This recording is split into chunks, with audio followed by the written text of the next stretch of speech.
Alright guys, welcome back to Cold Pizza Watch Reviews. Today I'm talking about the Longines HydroConquest GMT. Now, I've always been a big fan of Longines. My first Swiss watch that I ever owned was a Longines Wittenauer. And I love the HydroConquest series. For one big reason is they do so well on the used market. When you go look at a used HydroConquest automatic, they hold a large majority of their value. So when I'm looking at a watch that I'm thinking about purchasing, I immediately want to know how well is it going to do on the used market. Now, this being a new offering by Longines, we don't really know that yet, but as history would have it with Longines on the used market, they do well. So I think it's safe to say we can start digging into this one and discussing it as a great GMT option. So let's get into the case dimensions. You've got a 41 millimeter case diameter, 43 if you include the crown guard. You've got right over 49 millimeter lug to lug. You've got a 21 millimeter lug width and right at 13 millimeter case thickness. So it's a hefty watch. It's coming in right at 180 grams.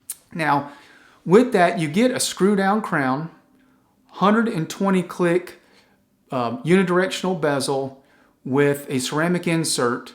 You've got sapphire crystal that's coated, AR coated on both sides. You got a screw down case back, screw down crown, and you can get the watch on bracelet, NATO strap, or rubber strap. Me personally, I love the look of the bracelet. So the bracelet starts off at 21 millimeter and tapers down to just slightly over 18 millimeter. It's got a 3-piece milled clasp with a right at a 5 millimeter micro adjustment. Now it's a micro adjustment you can do right on the fly. You don't have to push any pins out. So you can move it in, move it out. If it's a hot day and the watch is getting tight, getting stuck to your wrist, you can expand that right there on the fly. I love that. So micro adjustment, clasp, and you've got 4 dial colors. You've got black, which is the one I would pick, black on bracelet, blue, olive, or brown. Now, if you look at this dial closely, look at the two little, you've got a little small round indice at 6 o'clock, and you've got another little round indice at the 9 o'clock position. Love the way that they did this dial. Classic. I love that semi kind of snowflake hour hand on this watch. That's just the HydroConquest design. Looks great. I don't think you can go wrong with it. Just looks amazing. Don't think you can make a better choice when it comes to a GMT. But let's talk about the movement. I'm all about the movement, and what I love it, this is not any sort of Powermatic. This is again a good Longines movement. So you get the L844.5 movement. Now, what does that mean? This is a movement that's supposed to be solely made for Longines, and they're considering it in-house. Now, they're calling it an in-house movement because Longines is owned by the Swatch Group.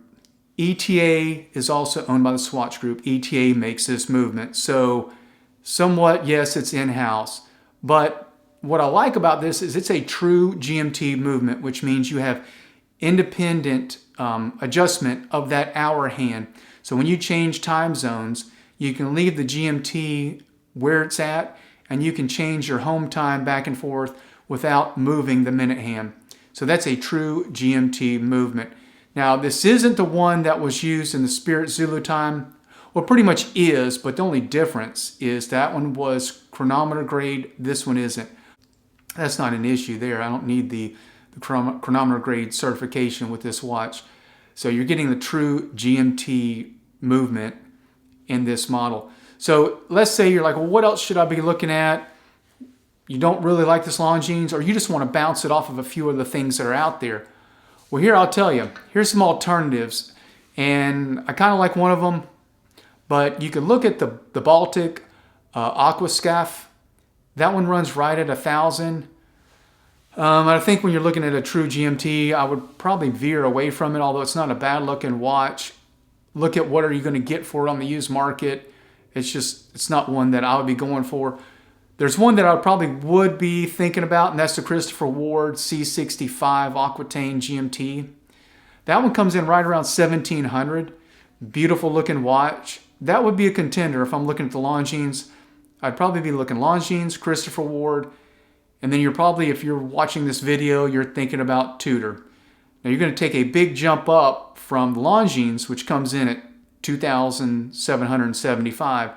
You're going to be going up to just over $4,000 if you look at the Tudor Black Bay GMT with the Pepsi bezel, which is a good looking watch, or the Tudor Black Bay Pro.